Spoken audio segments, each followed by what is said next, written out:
À Il Giardino, Deacon et Hollis parlent de Tom et de la façon dont, même s'il n'est là que depuis peu de temps, il a eu un impact majeur sur leur vie. À ce moment-là, Bill, Poppy et Luna arrivent pour le déjeuner, présentant leurs condoléances à Deacon. Poppy dit « C'était une véritable tragédie ». Luna dit qu'elle ne sait pas de quoi il parle. Alors Bill lui raconte ce qui est arrivé à Tom. Luna est stupéfaite d'apprendre que quelqu'un est mort pendant le concert. Bill demande si Tom avait de la famille ou des enfants. Poppy se tortille un peu tandis que Deacon ne dit rien à sa connaissance. Luna se souvient avoir voulu assister à la soirée musicale. Deacon explique qu'à l'époque, Tom avait plutôt réussi. Poppy sourit avec nostalgie. Deacon dit que Tom avait ses défis, mais il les surmontait, du moins je le pensais. Il partage que Tom est mort d'une overdose de drogue. Ce qui fait tomber toute la table. L'expression de Luna change, mais Poppy reste stoïque. Plus tard, Hollis serre la table de Bill et Luna dit qu'elle est désolée pour son collègue. Pour lui remonter le moral, elle l'invite à sortir avec eux, un jour. Hollis aime l'idée, mais Bill ajoute que le petit ami de Luna sera également là. Hollis dit qu'il connaît bien RJ. Luna répond « Nous sommes tous amis, papa », et en partant, Hollis dit qu'il lui enverra un message. Poppy se moque de Bill, qui, en tant que nouveau père d'une fille, sait comment fonctionne l'esprit des hommes. Poppy taquine Luna à propos de son père qui l'embarrasse devant des mecs mignons. Bill dit clairement qu'il protégera toujours sa fille et sa mère. Poppy s'émerveille de la façon dont il a changé leur vie et dit que Luna n'a plus à se poser de questions et qu'elle a le père aimant qu'elle a toujours mérité. Poppy est reconnaissante pour l'avenir qu'ils ont et elle ne veut jamais regarder en arrière. Luna et Poppy essaient de dissuader Bill d'organiser une fête en l'honneur de Luna. Et Poppy demande si elle a déjà dit à quel point elle est ravie que Bill soit le père de Luna. Au bar, Hollis est tellement en désordre à cause de la mort de Tom qu'il a du mal à se préparer un simple verre. Deacon prend Hollis à part et Hollis explique qu'il traverse toujours une période difficile. Deacon connaît ce sentiment et mentionne que Bill l'a pris au dépourvu. Hollis répond que Bill est protecteur, mais Deacon dit que ce n'est pas ça.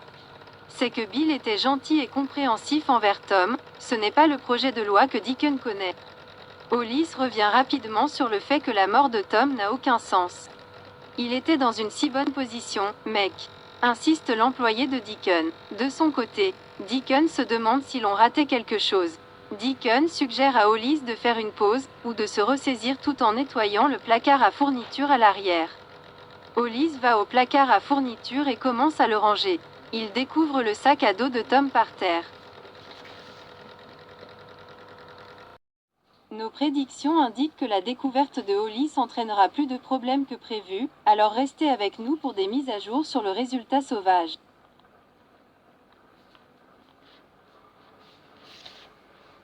Hollis pourrait subir le même sort que Tom, donc d'autres sombres nouvelles pourraient être liées à Il Giardino avant la fin de la semaine. À la maison sur la falaise, Steffi se demande à quoi sert le baiser de Finn. Finn dit qu'il ne veut jamais qu'elle oublie à quel point il l'aime. Steffi répond qu'elle ne l'a jamais interrogé. Finn pense qu'il lui a donné des raisons de douter qu'il la donne en premier, mais ce n'est plus le cas. Finna présente ses excuses à Steffi pour la façon dont il a tout géré avec Sheila et lui demande pardon. Admettant qu'il a perdu de vue ce qui est important. Il dit qu'il se laisse parfois emporter par l'idée d'aider les gens et de croire au bien.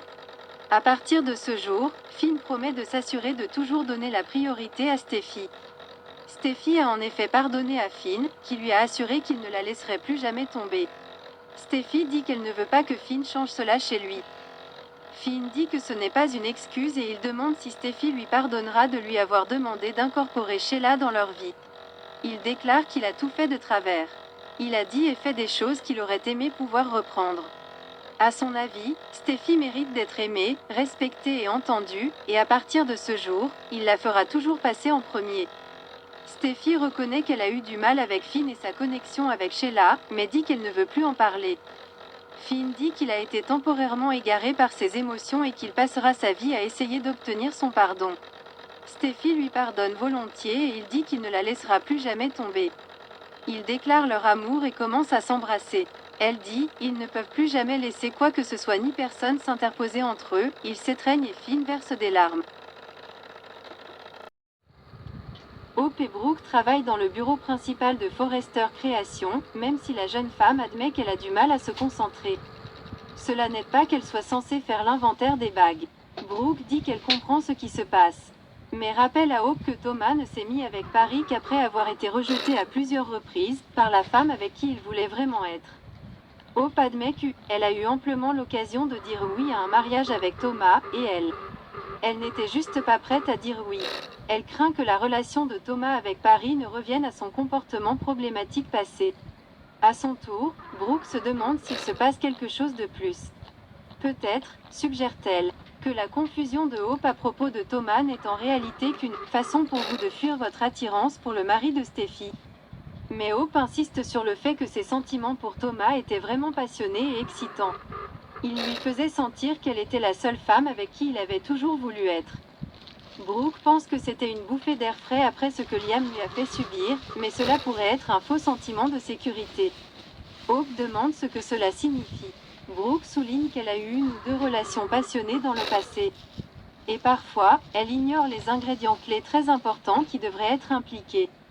Lorsque Brooke suggère à nouveau que Hope pourrait revoir ses sentiments pour Thomas pour cacher ses sentiments naissants pour Finn, Hope demande si Brooke dit que Hope utilise Thomas. Brooke répond « Non, pas intentionnellement, sa fille met fin à cela. J'aime cet homme, maman. Et je pleure la perte de notre relation. Maintenant qu'elle sait qu'ils n'ont pas d'avenir, elle se bat. » Brooke sait que les sentiments sont réels, mais elle connaît aussi l'histoire, ce que Thomas a fait subir à Hope et combien Hope a travaillé dur pour s'en sortir. Tout ce que Brooke veut, c'est que Hope trouve l'homme de ses rêves. Vous le découvrirez, dit-elle. Ce ne sera tout simplement pas Finn. Ça ne peut pas être Finn. Brooke craint que Hope revienne sur ses sentiments pour Thomas parce qu'elle a peur de ses sentiments pour Finn. Mais Hope insiste sur le fait qu'elle n'a pas peur de ses sentiments. Elle veut juste les comprendre. Le retour de Thomas, admet-elle, l'a laissé perplexe. Brooke dit qu'elle ne s'attend pas à ce que Hope s'en remette. Brooke souligne que Hope aurait accepté l'une des propositions de Thomas si elle l'avait voulu. Brooke pense qu'être avec Thomas rendrait les autres sentiments de Hope plus faciles à ignorer. Brooke souligne, revisitant à nouveau la notion de Hope essayant de repousser ses sentiments pour Finn. « Je ne veux tout simplement pas que tu tombes amoureuse du mari de Steffi, insiste Brooke. Brooke dit que Hope mérite plus et Brooke ne veut pas que Hope tombe amoureuse du mari de Steffi. Brooke est sûre que Hope ne veut pas s'impliquer là-dedans. Hope répondre qu'elle ne le fait pas. De l'extérieur, Brooke pense voir clairement que Thomas aura distrait Hope de Finn et l'aidera à refouler ses sentiments. Brooke reconnaît que Hope a visiblement peur de devenir sa mère. Elle est terrifiée par ça, et elle est sur le point de devenir exactement comme sa mère si elle se permet d'avoir ses sentiments pour Finn.